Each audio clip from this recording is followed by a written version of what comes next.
Welcome back, dear viewers, and we're glad to be joined here at the studio by Dr. Heba Ashraf, lecturer of economics at Faculty of Economics and Political Science at one of the private universities. Thank you very much for joining us, Dr. Heba. Dr. Heba, before we start, we would like to go to this report on the 21st COMESA Member States Summit to safeguard and advance the regional integration agenda. More details on this report.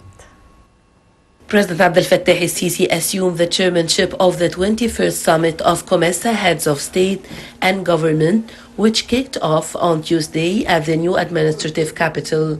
The president asserted that COMESA member states should develop policies and adopt action plans that facilitates and encourages the government and the private sector integration in a way that contributes to stimulating the local and regional demand.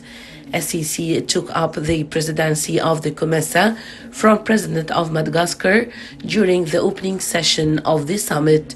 He said that Egypt will do what it takes during its tenure at the helm of the African bloc to build on what has been achieved in the last period and realize the aspirations of the member states.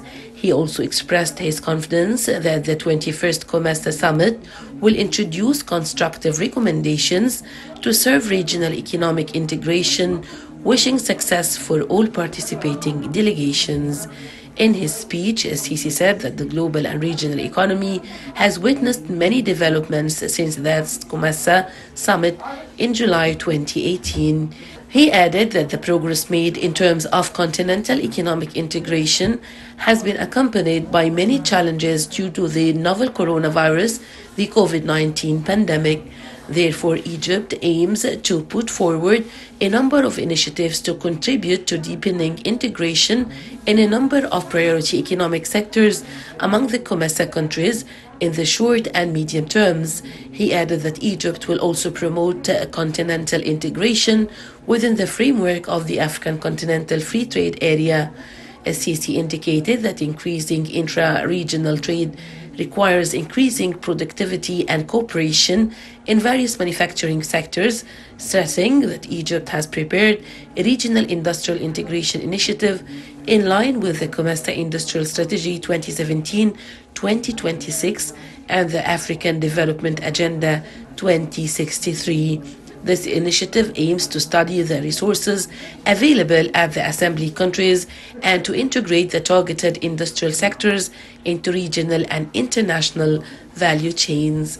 The president asserted Egypt's keenness to intensify cooperation with member states to advance economic integration in the infrastructure sectors, especially in the fields of transportation, energy, communications, and information technology. Welcome back, dear viewers, and once again with my guest here at the studio, Dr. Heba Ashraf, who will shed light on the outcomes of the COMESA Summit. And of course, we would like to start with the importance of the COMESA, Dr. Heba, as an economic bloc. Well, actually, if we talk about the COMESA, it's one of the regional integration options in front of Egypt.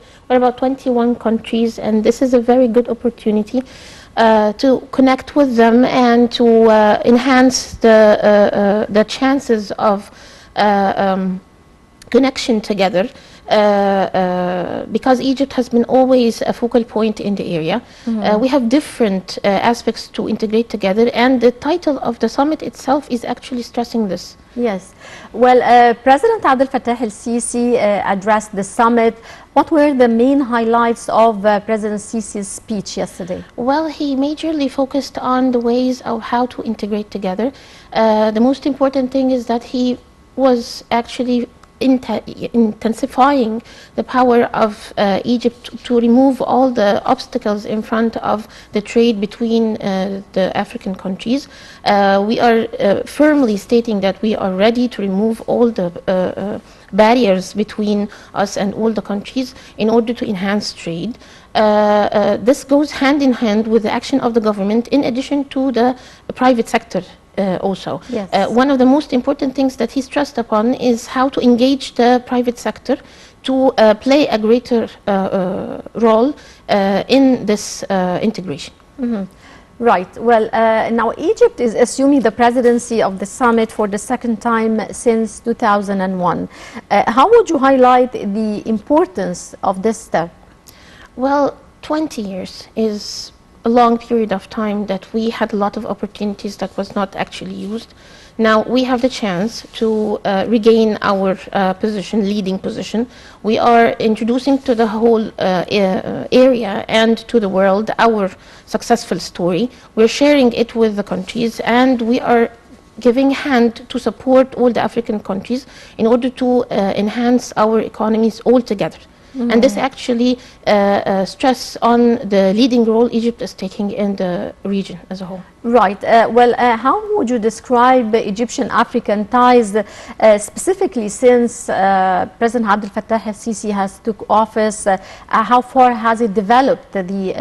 How do you see Egypt's role in the African region since President Sisi took office? Well, as I can see that His Excellency is stressing so much the idea of seizing opportunities. Whenever there is a possible opportunity to be used in any direction, we have to take this opportunity, use it in our benefit, and also to benefit others. And this is one of the major things that was, or highlight that was in the relation of Egypt with African countries. We worked on international expertise, and these international expertise we are trying to provide the African countries with it. We took it from international companies that worked in Egypt, and now we are trying to transfer this to the countries in Africa. We're trying to digitalize all the connections between us, the channels of connections between us and the African countries. We are trying to, even though in the medical field, we're trying, because of the COVID-19, we're trying to transfer our expertise in this. Actually, His Excellency is trying to use the reform that we achieved in Egypt in order to connect more with the African countries. Yes. Now, how would you describe the Egyptian products in the African market? How would Egypt's chairmanship of the COMESA enhance the status of Egyptian products in the African market? Actually, we have to target the products that are actually needed in Africa. Africa uses a lot of technology and digital services because of the geographical hindrance of like forests and all the stuff, so they need a lot of digital and communication technology. This is something the trade itself of the basic trade needs for Africa. We have to focus on these items in order not to diversify in many products. Just we need to focus on the main products needed by Africa in order to increase our connection with them. Do you have any specific recommendations to develop Egyptian products for the African states? Yes, as I said, that we have to see what they need and then focus on how to deliver this very well. As I said, we have been successful before in the story of introducing the telecommunication services, the expertise, the infrastructure expertise.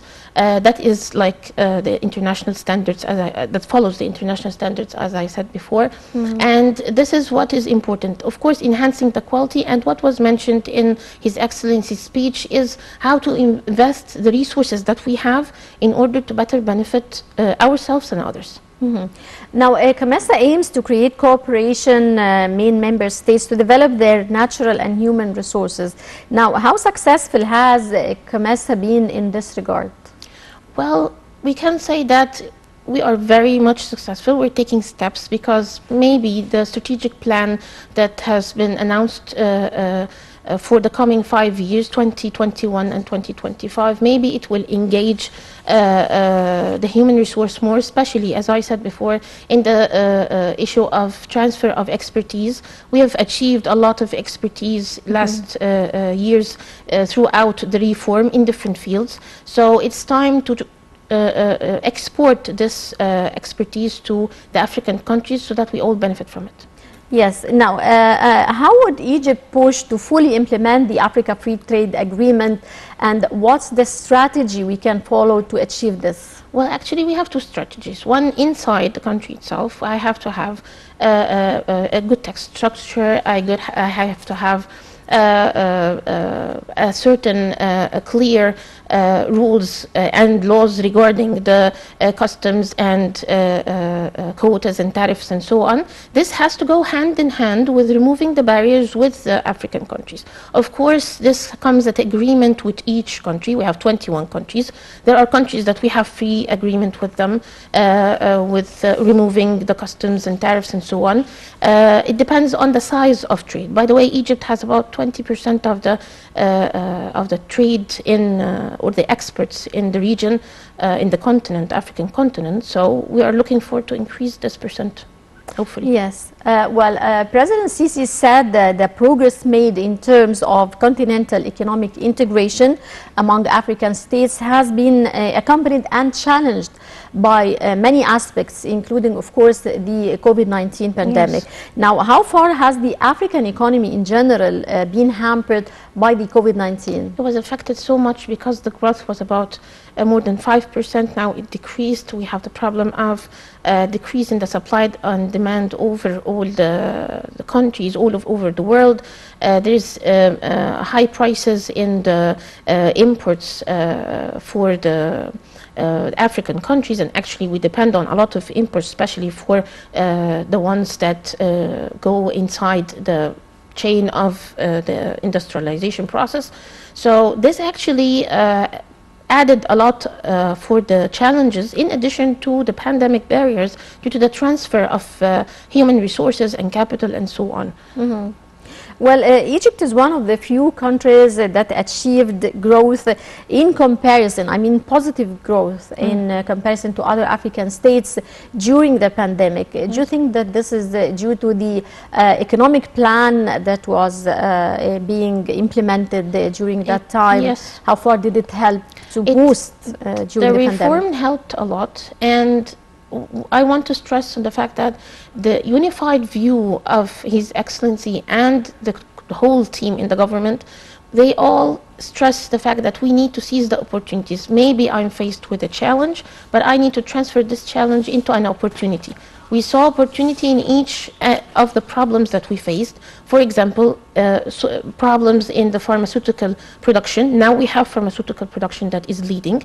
We try to change all these challenges in something positive. Yes. Without the reform, this couldn't have been done. And without the unified view, this couldn't have been achieved. Right. Well, Dr. Heba Ashraf, a lecturer of economics at Faculty of Economics and Political Science, many thanks for joining us. Thank you so much. And many thanks for your insight. Thank you so much. And ladies and gentlemen, that brings us to the end of this edition of Cairo Local Time. Many thanks for watching, and stay tuned for the top stories that will be coming up in a moment.